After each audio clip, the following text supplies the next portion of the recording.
Hello good morning friends welcome to Nirupama food and blog. आज आम घरे बनला माछ रोही माछ तरकारी ता सहित माछ बिहन भी आसला।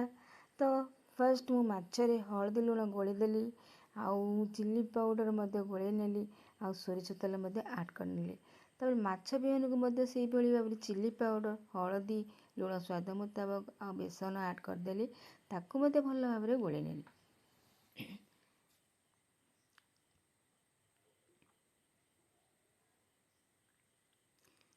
चलतु आम आपको बढ़िया से भाजी नवा भल भाव गोलैकिना।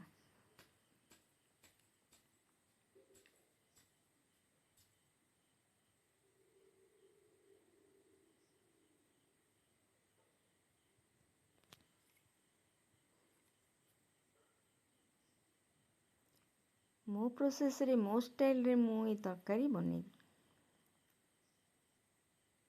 आ बहुत टेस्टी लगे। कड़े गैस रे बसई नेली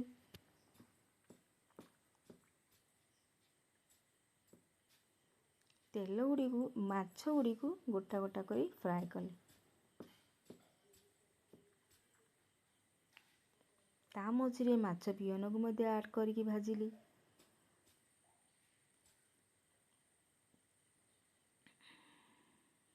काढ़ी नेली ताकू गोटे प्लेट रे।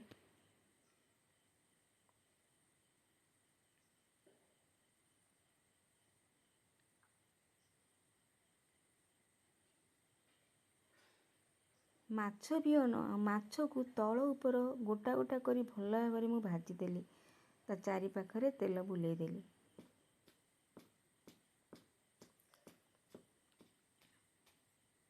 चलतु गोटे बहुत बढ़िया मसला प्रस्तुत करना।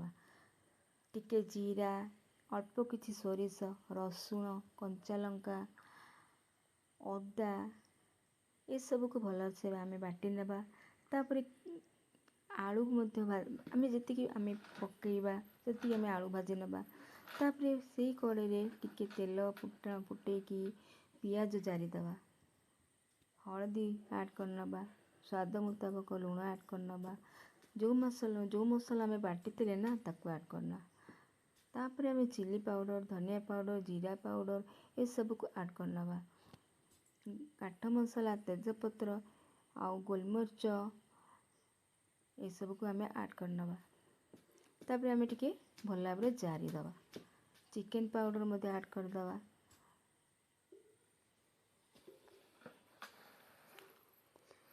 जो भजा आलू भाजिकी रखी ताकू मध्य से ऐड करदेवी। तापर टिके खरिकारे चलैदेवा।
आम मसला को जिते कषिबा बाटण स्मेलटा जदि न आसब ताले जानिबा आम मसला कषा रेडी हो जाइए।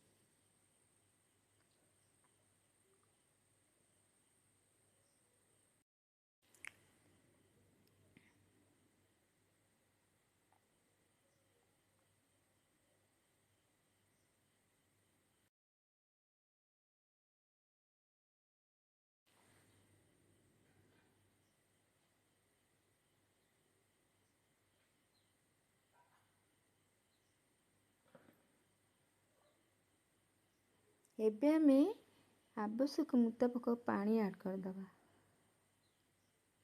କାରଣ ଭଲ ଭାବରେ ମସଲା ଆମର ଜରି ସାରିଲେ। ତାପରେ ଟିକେ ଢାଙ୍କୁଣି ଘୋଡ଼େଇ ଦେବା, 2 ମିନିଟ୍ ଫୁଟେଇ ନେବା। ଆଳୁ ସିଝିଗଲା ପରେ ମାଛ ଆଡ଼୍ କରିଦେବା। ଦେଖନ୍ତୁ ତରକାରୀ ଆମର ରେଡ଼ି। ଏବେ ଆମେ ସର୍ଭ କରିବା। ଆଶା କରିକି ମୋ ଛୋଟ ଭିଡ଼ିଓ ଆପଣଙ୍କୁ ନିଶ୍ଚିତ ପସନ୍ଦ ଲାଗିଥିବ। ତେବେ ଲାଇକ୍ କରନ୍ତୁ, କମେଣ୍ଟ କରନ୍ତୁ, ସବସ୍କ୍ରାଇବ୍ କରନ୍ତୁ। ରହିଲି।